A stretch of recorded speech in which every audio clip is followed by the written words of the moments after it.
Middle east आज जिस स्थिति में कई मोर्चों पर जंग लड़ रहा है या उसके मुहाने पर खड़ा है, गाजा में हमास से लेबनान में हिजबुल्लाह तक, यमन में हुती, ईरान और इजराइल से सीरिया तक, हर मोर्चे पर जंग लड़ने का मोर्चा तैयार है। मिडल ईस्ट का वर्तमान जितना उथल पुथल भरा है, तो क्या उसका अतीत भी उतना स्याह था? तो इसका जवाब है नहीं। दरअसल ये सब शुरू हुआ था ब्रिटेन और फ्रांस की एक सीक्रेट मीटिंग के बाद। इस मीटिंग में एक एग्रीमेंट हुआ जिसकी भनक किसी को भी नहीं लगी, लेकिन उसके एक साल बाद उस एग्रीमेंट की कॉपी रूस के हाथ लग गई, जिसे उसने अखबार में छपवा दिया और फिर जो खुलासा हुआ उससे तहलका मच गया। दरअसल इस एग्रीमेंट के तहत मिडल ईस्ट का बंटवारा होने वाला था। Saudi, Iran, Iraq, Jordan, Syria जैसे तमाम देशों के बीच आज जो तनातनी है, उसकी शुरुआत इसी बंटवारे से शुरू हुई थी। इस पूरे मामले की शुरुआत शुरू हुई 20वीं शताब्दी की शुरुआत से। 6 सदियों तक मिडल ईस्ट पर हुकूमत करने वाले तुर्की के ओटोमन एम्पायर का पानी धीरे धीरे उतर रहा था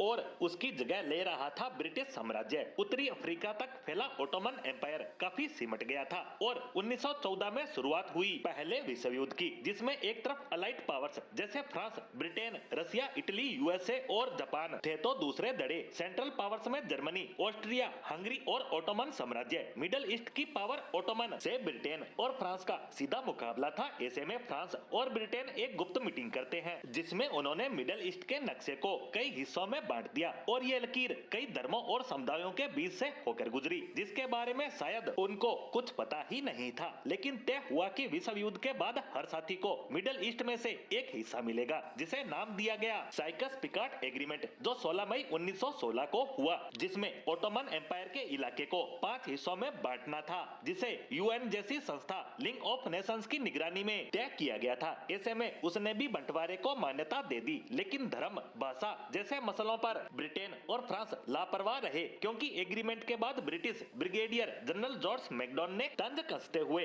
कहा था कि हम उन शिकारियों की तरह हैं जिसने भालू को मारने से पहले ही उसकी खाल का बंटवारा कर लिया। सबसे पहले सोचना चाहिए कि ओटोमन एम्पायर को हराएंगे कैसे। वहीं दूसरी तरफ ब्रिटेन अपने ही किए इस एग्रीमेंट से कहीं ना कहीं संतुष्ट नहीं था। दूसरी तरफ उन्हीं दिनों मक्का में एक नए लीडर हुसैन बिन अल हाशमी का उदय हो रहा था, जो ओटोमन साम्राज्य के खिलाफ अरब विद्रोह को लीड कर रहे थे, जो नया अरब साम्राज्य खड़ा करना चाहते थे, जिन्हें अंग्रेजों ने अपनी तरफ मिला लिया, क्योंकि इनमें तय हुआ कि युद्ध के बाद ओटोमन साम्राज्य की जमीन का एक हिस्सा अरबों को मिलेगा, जो पहले हुए एग्रीमेंट का साफ साफ उल्लंघन था। लेकिन उस समय अंग्रेज सबसे ताकतवर थे, तो उन्हें इसकी परवाह कहा। साथ ही उन्होंने फिलिस्तीन के मुद्दे पर भी डबल गेम खेला। ब्रिटेन ने एक तरफ तो अरबों से समझौता किया कि जीत के बाद फिलिस्तीन उनका होगा, दूसरी तरफ उन्होंने यहूदियों से भी वादा कर लिया कि फिलिस्तीन के अंदर उन्हें एक नया राष्ट्र मिलेगा। अब ये समझौता बाल्फोर एग्रीमेंट के नाम से जाना जाता है, जिसकी चर्चा इन दिनों काफी ज्यादा